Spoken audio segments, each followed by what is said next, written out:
Fernando Pimentel of ThaBoxingvoice.com here after the search for Robert Garcia's phone. How you doing, man? I'm doing good, man.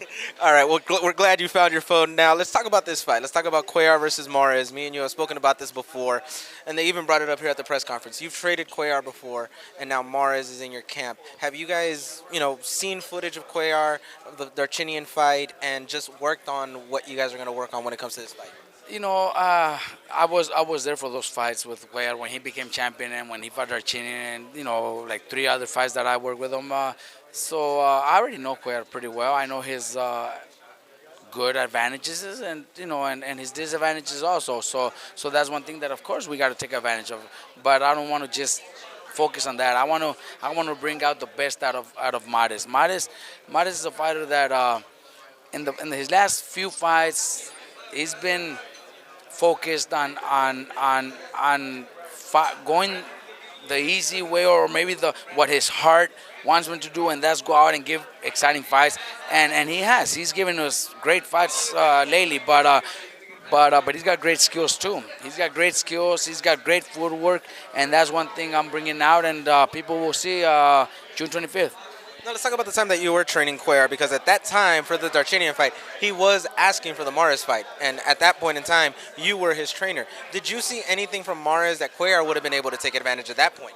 Look, when he fought Darchinian, it was a great knockout, great win. But let's not forget that there was also a couple of times where where Cuellar got stunned. Yeah, he was stunned in the fourth round, and if I remember, the first round, they didn't count in a knockdown, but I believe it was a knockdown.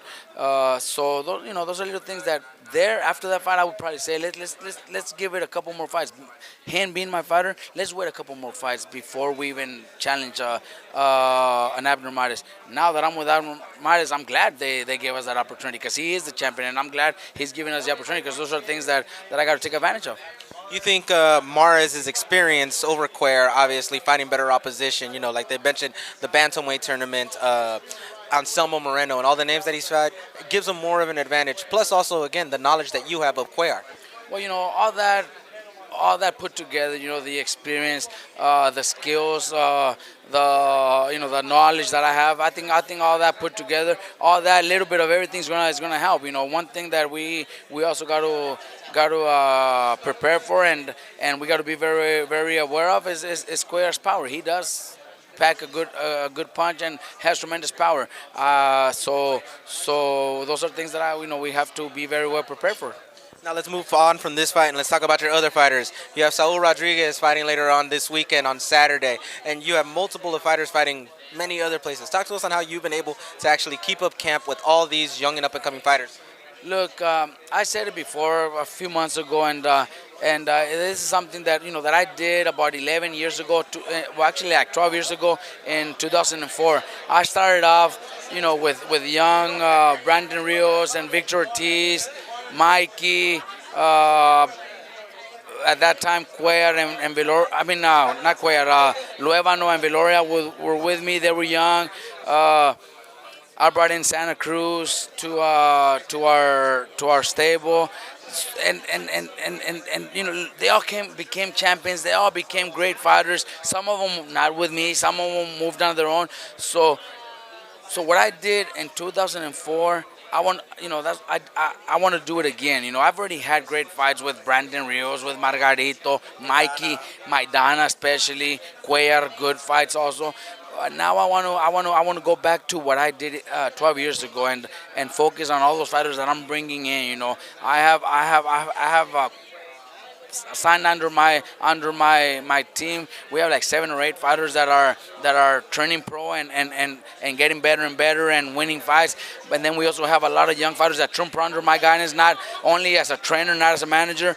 That Igis Klimas brought to me, and they're also looking sensational. So I think I got my hands full there, and right now focus on Abner and Mikey. Now that Mikey's back and Mikey's gonna have a date soon. What else do I need? I just need to focus on those guys that are there in my gym, that are loyal. Josito Lopez is also getting ready to get back in the gym. So those I'll focus on them in my gym. I don't want to be chasing anybody around. Maybe before I would do it, because maybe I didn't know about Mikey. I didn't even know if Mikey was ever gonna come back. Maybe I still didn't have Mares. But now that I have Mares that came to my gym and is following instructions, and I got all these young fighters fighting 4, 6, and 8 rounds. That's my focus right now.